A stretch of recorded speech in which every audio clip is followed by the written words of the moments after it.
Uma boa noite a todos. Sejam mais uma vez ou pela primeira vez muito bem-vindos a essa casa de orações, de estudos e de auxílio espiritual. Que a paz de Deus e a proteção dos bons espíritos esteja com cada um e se estenda a todos os nossos irmãos que estão nos assistindo através das redes sociais. Antes de iniciarmos a nossa oração, eu gostaria de lembrar a todos que hoje, por ser a primeira quarta-feira do mês, nós estaremos fazendo a vibração pela casa. Então, fica o convite a todos, trabalhadores, frequentadores, que após os trabalhos de passes, para que permaneçam aqui, para que possamos fortalecer a corrente fluídica e assim estarmos emanando paz, luz a todos os nossos irmãos que se encontram em tratamento, aos trabalhadores e por todos os ambientes da casa. Vamos então elevar os nossos pensamentos a Deus, nosso Pai, ao nosso Mestre Jesus, e agradecer por mais essa oportunidade em que nos concedem de estarmos aqui reunidos. Agradecemos também a presença dos nossos irmãos desencarnados que aqui se encontram, ao nosso anjo da guarda, nosso espírito protetor e aos mentores desta casa. E voltemos os nossos pensamentos até os nossos lares, onde residem nossos entes queridos. Te pedimos, Senhor, em sua infinita bondade, permita que o plano espiritual possa por lá visitar e que leve e jorre sobre cada um que lá habita um bálsamo salutar, transmitindo-lhes paz, amor e união. E que as nossas vibrações dessa noite, os nossos bons e melhores pensamentos, possam chegar a todos os nossos irmãos que se encontram no anonimato, que vivem na escuridão, que desconhecem a bondade e a misericórdia do Pai. Que as nossas vibrações possam chegar a todos os nossos irmãos que se encontram encarcerados nas cadeias e nas penitenciárias. Erraram sim, mas são nossos irmãos. Que o arrependimento possa tocar os seus corações e as suas mentes. Que as nossas vibrações cheguem a todos os nossos irmãos que se encontram com a saúde debilitada, àqueles que se acham internados nos leitos hospitalares. Pai de infinita bondade, permita que os médicos espirituais cheguem em seus auxílios, ajudando-lhes no restabelecimento da saúde. Que as nossas vibrações cheguem a todas as nossas crianças, em especial àquelas que muitas vezes marginalizadas e até mesmo abusadas, acabam por percorrerem os caminhos errados desta vida. Te pedimos, Senhor, tocai no coração de cada uma, mostrando-lhes um melhor caminho a seguir, mas principalmente nos corações dos homens, para que se conscientizem do mal que eles possam estar causando. E que as nossas vibrações possam chegar a todos os nossos irmãos encarnados e desencarnados, aqueles que mais necessitarem.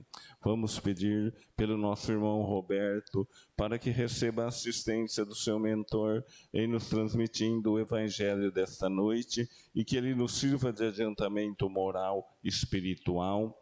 E é com os nossos corações repletos de paz, amor e de muita fé que te ofertamos, Senhor, a oração que o vosso próprio Filho nos ensinou. Pai nosso que estais nos céus, santificado seja o vosso nome. Venha a nós o vosso reino, seja feita a vossa vontade, aqui na terra como no céu. O pão nosso de cada dia nos dai hoje, e perdoe as nossas ofensas, assim como nós perdoamos aqueles que nos têm ofendido. E não nos deixeis cair em tentações, livrando-nos, Senhor, de todo o mal, e que assim seja.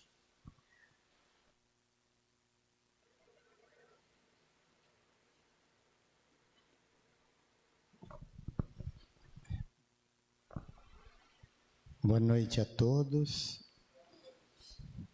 Pessoal presente, pessoal que acompanha pelas redes sociais, em mais um Evangelho, à luz da doutrina espírita. O tema hoje é do capítulo 27, está no Evangelho segundo o Espiritismo, Pedi e obtereis. Mas antes, nós vamos fazer uma menção a Kardec, pelo aniversário dele, que fez ontem, né? Dia 3. Então vou pedir para pôr a imagem do Kardec para nós fazer algumas menções sobre esse mestre que nos trouxe a base da doutrina espírita. Então, Allan Kardec é um nome que ele adotou por inspiração de um espírito que disse que ele, numa vida passada, foi um sacerdote druida, com este nome, Allan Kardec. O nome verdadeiro dele é Hippolyte Léon Denisart Rivail. Ele nasceu em 3 de 10 de 1804, em Lyon, na França. Ainda jovem, foi estudar com Pestalozzi, na Suíça. E o Pestalozzi era um mestre na didática. Ele tinha uma especialidade diferenciada. Além de ensinar às crianças as matérias normais, ele também ensinava caráter, moral. Então, ele estava na frente do seu tempo em termos de pedagogia, né? E o Kardec se identificou muito com esse sistema, porque ele já trouxe, né, de outras vidas, todo esse conhecimento, tudo isso. E as suas obras é o Livro dos Espíritos, o primeiro livro, que é de perguntas e respostas que todos nós conhecemos. Ele foi feito em 1857, esse primeiro livro, Livro dos Espíritos. Próximo livro, Livro dos Médiuns, foi feito em 1861. Terceiro livro é o Evangelho segundo o Espiritismo, que é a base, né, moral da doutrina espírita. Foi feito em 1864. O Céu e o Inferno, quarto livro, foi no ano seguinte, 1865. E o último, a Gênese, que fala sobre a criação do planeta. Muito interessante esse livro, que deve ser estudado. Fala também sobre a transformação do planeta, muito esclarecimento sobre isso. A Gênese, 1868. Então, são 5 livros, né, editado por Kardec, e ele começou a trabalhar na doutrina espírita com 50 anos de idade, em 1854. Ele desencarnou em 31 de 3 de 1869, quando ele tinha 65 anos. Quer dizer que ele, em 15 anos, fez uma obra gigante e deixou, né, não só para nós, mas para a eternidade, né, essa riqueza que é as bases da doutrina espírita. Que nós possamos emitir um pensamento e um sentimento de gratidão a Ele por tantos benefícios ter trazido para nós e para a prosperidade. Então vamos agora adentrar ao tema da noite, capítulo 27, Pedi e obtereis. Fala sobre a qualidade da prece. As qualidades da prece estão claramente definidas por Jesus. Quando orardes, não coloqueis em evidência, mas orais secretamente. Não afeteis de muito orar. Se tendes alguma coisa contra alguém, perdoai-lhe, porque a prece não será agradável a Deus. Orai, enfim, com humildade, e examinai os nossos, né, que eu me incluo, aos nossos defeitos. Então, esse texto, que é o primeiro, fala sobre as bases, né? Como nos comportar para a nossa prece atingir uma qualidade que atinja os objetivos dela, que chegue ao plano espiritual de uma maneira objetiva, produtiva. Então, a primeira coisa, pensamento. Para o nosso pensamento, quando a prece é particular, é de foro íntimo, ela tem que estar num ambiente confortável que nada atrapalhe a concentração. Então, esse é o primeiro ponto, né? O lugar adequado e esquecer o exterior. Buscar o que nós queremos buscar nessa prece. E não adianta ser extensiva, falar demais, porque não é pela qualidade, a quantidade de palavras que nós somos atendidos.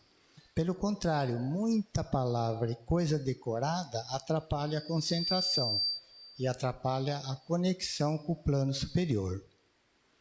Outra coisa, se tivermos alguma mágoa, também. Mas sabemos também que muitas vezes nós não conseguimos perdoar assim, de pronto. Mas o que podemos fazer? Podemos, com humildade, pedir para auxiliar nós vencermos essa mágoa contra alguém que porventura estivermos. A humildade é um ponto importante na prece.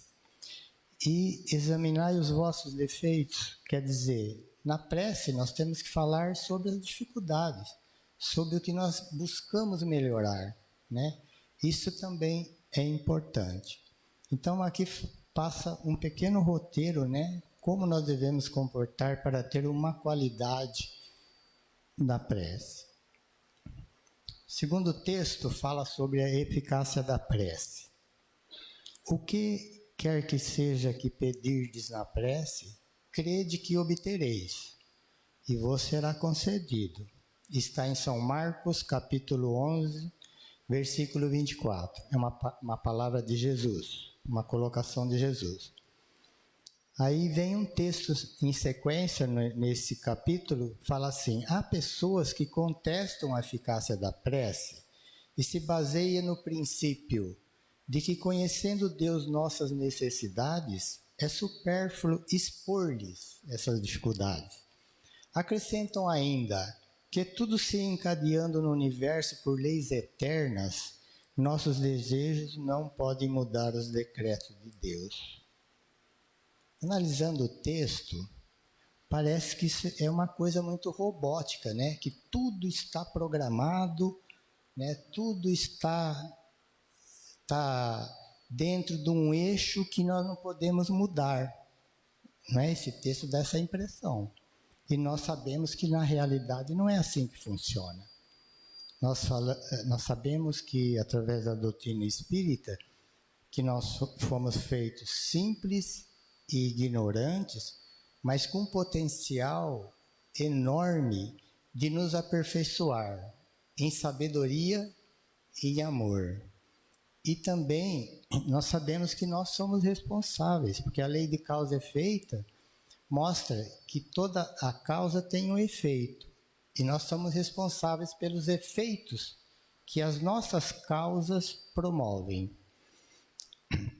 Então é mais lógico entender que nós podemos sim alterar, nós podemos mudar as nossas causas, melhorando os efeitos, assim contribuindo, aprendendo com eles e ajudando, né, a Deus nessa construção, porque somos co-criadores. Deus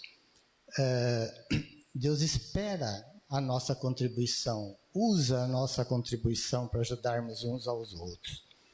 Então, eu acho que mais justo é essa ideia, né, que somos co-criadores e que podemos mudar, sim, o nosso planeta, mudando a nós mesmos. Seria ilógico concluir desta máxima: o que quer que seja que pedirdes pela prece vos será concedido. E seria injusto acusar a providência porque não cede a todo pedido que lhe é feito, pois ela sabe o que é melhor para nosso bem.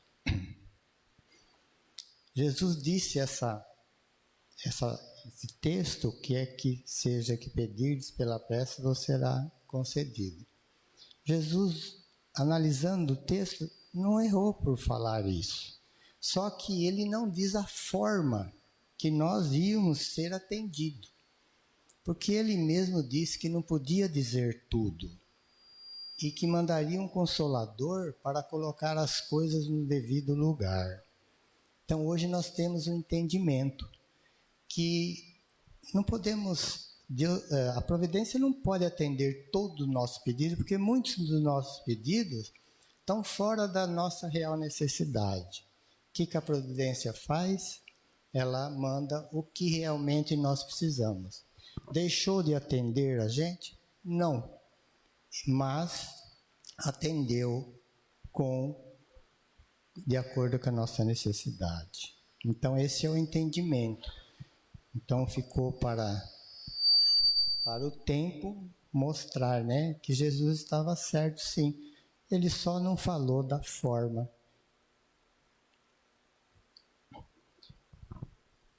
O texto fala da ação da prece e a transmissão do pensamento, que nada mais é que é o processo, como que o nosso pensamento, os nossos pedidos chega até o plano superior.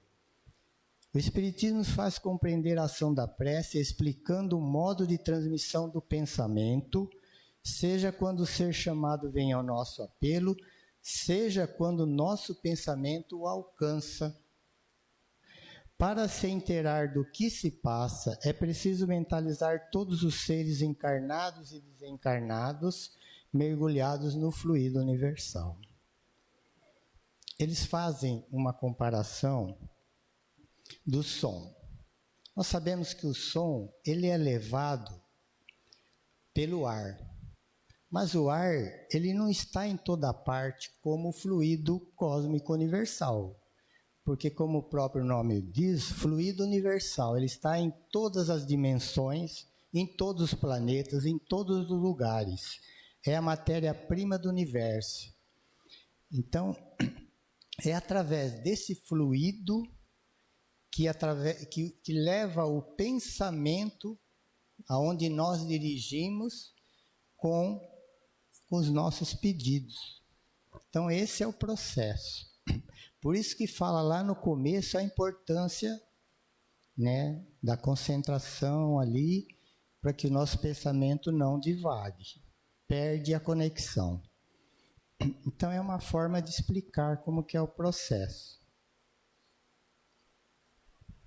Pela prece, o homem chama para si o concurso dos bons espíritos, que vêm sustentá-los nas boas resoluções, inspirar-lhes bons pensamentos. Adquire assim a força moral necessária para vencer as dificuldades. Esse texto dá a ideia do que a espiritualidade pode fazer por nós. Porque muitas vezes achamos que a espiritualidade pode tirar as dificuldades nossas, tirar os nossos problemas, tirar a pessoa que nós não conseguimos conviver. Mas, na verdade, eles também obedecem lei, critérios. Eles não podem tirar o instrumento que é justamente a dificuldade, os desafios que a vida apresenta, que é a alavanca do crescimento, que é através dessa dificuldade que nós vamos buscar entender e buscar soluções. Vamos avançar na inteligência, na experiência, né? E também em conhecimento. Então, quando nós orarmos, lembre-se, eles não podem tirar os nossos problemas. E se os nossos problemas não forem atendidos, é por causa disso. É que eles não podem, não devem. Então, esse conhecimento é muito importante. Porque quando formos orar, já não adianta pedir para tirar os nossos problemas. Pede força, como fala aqui. Fé, força para vencer as dificuldades. Isso eles podem fazer e fazem muito bem. O poder da prece está no pensamento. Pode-se, pois, orar em toda parte, a qualquer hora, sozinho ou em comum, como estamos aqui hoje em comum. A prece em comum tem uma ação mais poderosa, quando todos se associam de coração ao mesmo objetivo. Esse texto me fez lembrar que, muitas vezes, nós esquecemos de fazer a prece no momento que livramos de uma dificuldade, no trânsito, tivemos um livramento de um acidente. Tem muitas oportunidades no dia a dia que nós podemos usar a prece, muitas vezes não usamos. Também nos momentos de alegria, numa conquista que nos faz feliz. Que bom elevar o pensamento de gratidão, né? Por aquele acontecimento. E assim vai, né? A prece também pode ser considerada pelo bem que fazemos no dia a dia, numa conversa amiga, numa ajuda de uma pessoa que está precisando, numa palavra amiga, ouvir uma pessoa que está precisando de uma conversa. Tudo isso são preces. Então, a prece ela é muito mais do que nós imaginamos. E a prece em comum, ela tem uma força poderosa, quando todos estão voltados para o mesmo objetivo. Isso é importante nos cultos, né? Em todas as religiões que fazem as preces em comum, isso tem uma força extraordinária. Por isso que foi pedido aqui hoje, para que, se as pessoas que pudessem ficar aqui, para fazer a vibração pela casa, que força nós podemos adquirir quanto mais pessoas tiver. Lógico que quem puder ficar, seria muito importante. Então, a importância é nós sabermos da força que tem quando todos estão voltados pelo mesmo objetivo. Em Instruções dos Espíritos, nesse capítulo, fala que o primeiro dever de toda criatura humana, o primeiro ato que deve assinalar o retorno à vida ativa de cada dia é a prece. Deve-se elevar com humildade, com profundidade, com gratidão por todos os benefícios concedidos até este dia. Veja que os espíritas colocam a prece aqui já numa condição de dever. Porque se nós inteirarmos de todos os recursos que o plano espiritual faz ao nosso favor, desde a nossa reencarnação, uma equipe prepara nós para a melhor possibilidade de estarmos aqui para evoluirmos e resgatar o passado. O nosso anjo de guarda e os espíritos que estão à disposição quando são acionados pela prece. Então, é um recurso que não devemos dispensar, principalmente no começo do dia, para a gente já sair fortalecido para a luta. Se dividissem os males da vida em duas partes, uma que o homem não pode evitar, outra das tribulações, cuja causa primeira é ele mesmo, pela sua incúria e seus excessos, ver-se-ia que essa suplantaria sobre a primeira. Quer dizer que a maior causa dos nossos sofrimentos são dos nossos desequilíbrios, dos nossos exageros. Então, o texto eu achei importante trazer, porque fala também de um objetivo, que é o ajustamento do equilíbrio.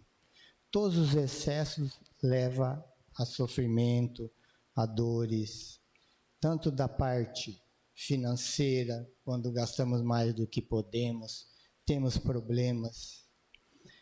E quando nós exageramos no nosso ego, quanto sofremos pelo orgulho ferido? Quanto nós ajustarmos o nosso ego sem exagero, quanto nós livraríamos do orgulho ferido? E assim por diante, tem muitas coisas que precisamos buscar o ponto de equilíbrio. que é justamente a lei de Deus. A lei de Deus está no ponto de equilíbrio. Alegria da prece. É um texto, uma oração assim que Santo Agostinho faz à prece. Vinde vós que querer crer. Os Espíritos Celestes acorrem e vêm vos anunciar grandes coisas. Deus, meus filhos, abre seus tesouros para vos dar todos os seus benefícios. Se soubesseis quanto a fé faz bem ao coração e leva a alma ao arrependimento e à prece, como são tocantes as palavras que saem da boca que ora. A prece é um orvalho divino que destrói o maior calor das paixões, nos conduz ao caminho que leva a Deus. Bom, gente, eu vou passar agora um vídeo de um poema de Amélia Rodrigues, ditado por Divaldo Pereira Franco, que fala também da prece.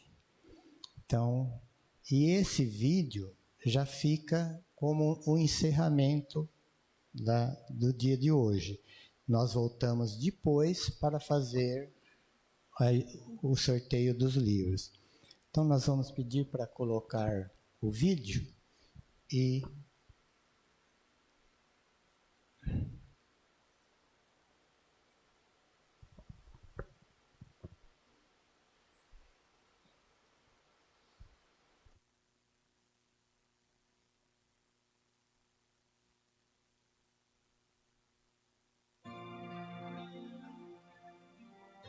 Poema da gratidão.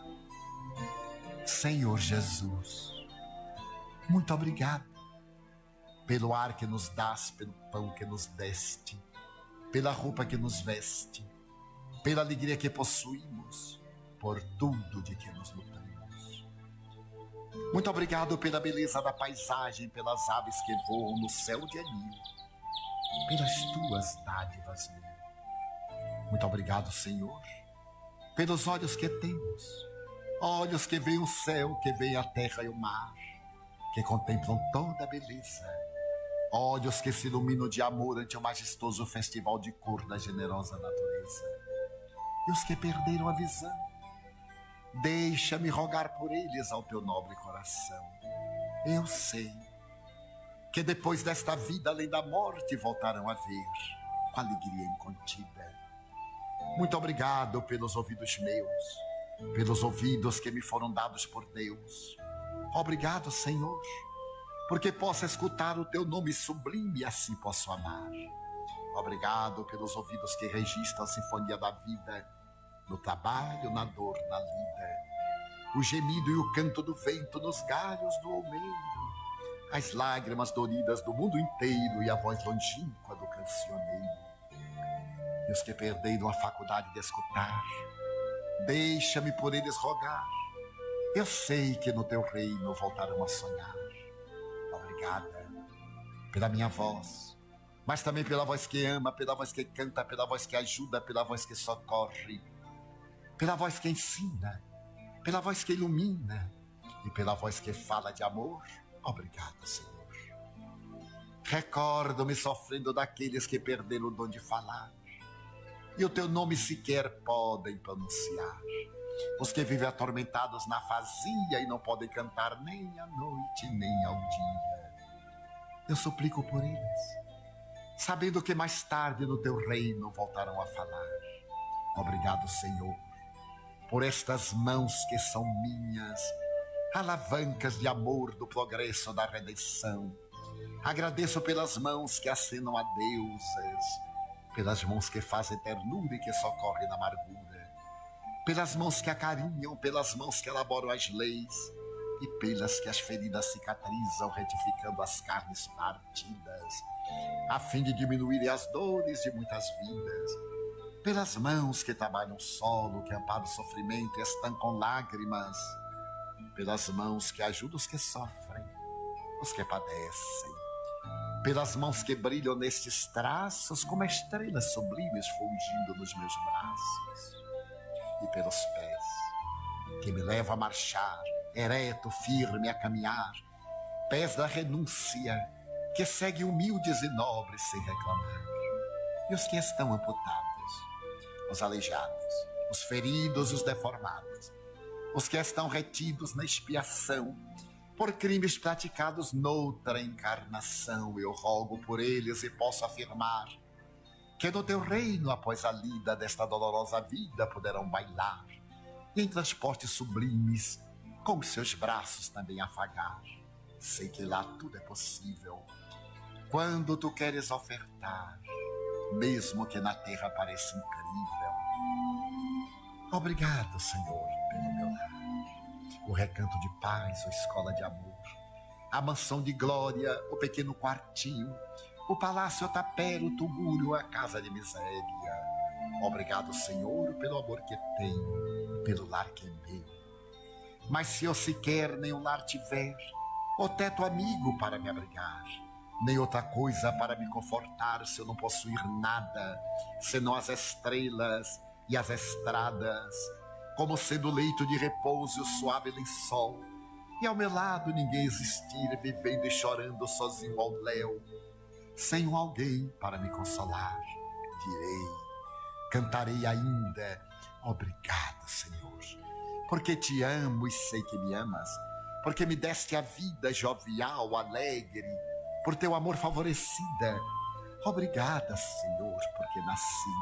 Obrigado, Senhor, porque creio em ti e porque me socorres com amor hoje e sempre. Obrigado, Senhor. Amélia Rodrigues.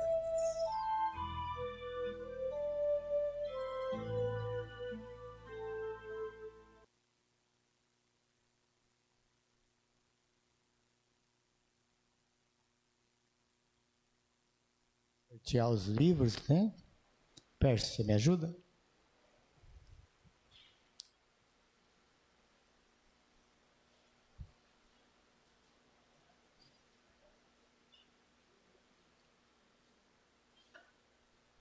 Aí abrindo. Aí abrindo vai. Você não tem.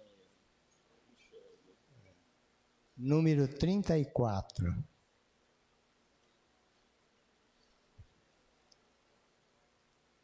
Já bem-vindo.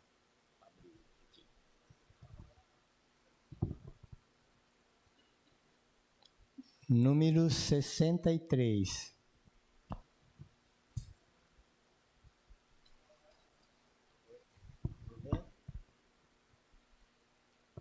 Número 25.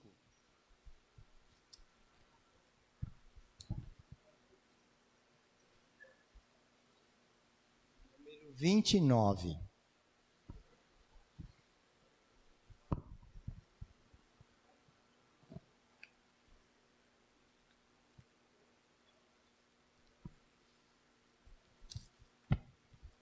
Número 86.